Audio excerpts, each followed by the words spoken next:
గుంటూరు జిల్లా మంగళగిరి 6వ battalion APSP కేంద్రంలో 2వ all India police south zone T20 cricket tournament ప్రారంభోత్సవం ఘనంగా జరిగింది. ముఖ్య అతిథిగా హాజరైన రాష్ట్ర హోంమంత్రి వంగలపూడి అనిత పోలీసుల గౌరవ వందనాన్ని స్వీకరించి టోర్నీని ప్రారంభించారు. ఈ టోర్నీలో దక్షిణ భారతదేశానికి చెందిన సుమారు 6 రాష్ట్రాల నుంచి 10 పోలీస్ జట్లు పాల్గొంటున్నాయి. 5 రోజుల పాటు ములపాడు గ్రౌండ్ లో మ్యాచ్లు నిర్వహించనున్నారు. ఈ సందర్భంగా మాట్లాడుతూ పోలీసులు ప్రజా భద్రత కోసం 24 గంటలు విధులు నిర్వహిస్తారని, వారికి ఇలాంటి క్రీడా పోటీలు నిర్వహించడం ఆనందదాయకమని అన్నారు. జట్టు భావనను పెంపొందిస్తాయని తెలిపారు.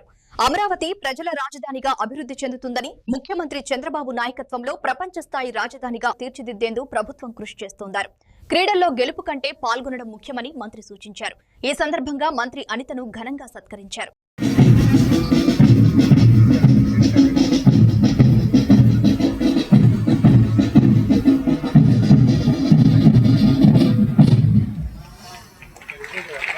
పూర్తిగా హోమ్ డిపార్ట్మెంట్ తరఫున నేను ధన్యవాదాలు, కృతజ్ఞతలు తెలియజేసుకుంటున్నా.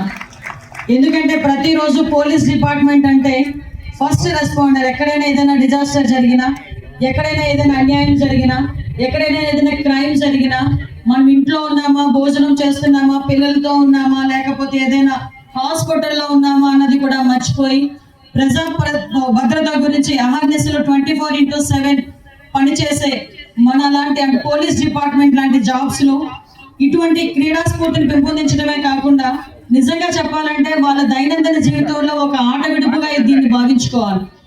దానికి ప్రత్యేకంగా ఒక సౌత్ జోన్ లోనే ఈ రోజు ఈ కార్యక్రమాన్ని ఏర్పాటు చేయడం, దీనిలోని మనం అనుకున్న వెంటనే దగ్గర 6 స్టేట్స్ నుంచి ఆంధ్రప్రదేశ్, తెలంగాణ, కర్ణాటక, అదేవిధంగా తమిళనాడు, కేరళ, ఛత్తీస్గఢ్ కాకుండా Pondicherry, Andaman Nicobar islands, at the same time ITBP, అదేవిధంగా border police, NSG, national security guards వీళ్ళందరూ కూడా ఇక్కడికి వచ్చి ఈ క్రీడల్లోని పాల్గొనే ఒక మంచి అవకాశం వచ్చినందుకు ప్రత్యేకంగా మేము వాళ్ళందరికీ కూడా ధన్యవాదాలు తెలియజేసుకుంటున్నాం.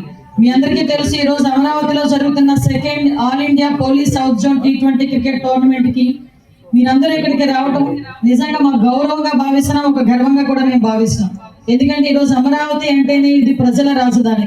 అమరావతి రాజధాని ప్రపంచ స్థాయి గుర్తింపు కలిగిన రాజధానిగా తయారు చేయడానికి గౌరవ ముఖ్యమంత్రి చంద్రబాబు నాయుడు గారు చేస్తున్న కృషి ఒక పక్క అయితే, ఇలాంటి క్రీడా ప్రాంగణాలు అదేవిధంగా ఇలాంటి క్రీడలు ఇక్కడ ఏర్పాటు చేయడం వల్ల సుమారుగా ఈ లైవ్ స్ట్రీమ్ ఈ రోజు దగ్గర 160 దేశాలకు ఈ రోజు వ్యాప్తి చెందుతుందంటే అమరావతి ప్రైడ్ ని ఏ రకంగా మనం ముందుకు తీసుకెళ్తున్నామో మనందరం కూడా తెలుసుకోవచ్చు. దీనికి కూడా ప్రత్యేకంగా డిపార్ట్మెంట్ వాళ్ళకి నేను ధన్యవాదాలు తెలియజేసుకుంటున్నా. అదేవిధంగా ఈ రోజు మన గౌరవ ముఖ్యమంత్రి గారి దూరదృష్టి, అదేవిధంగా ఒక సిద్ధాంతపరమైన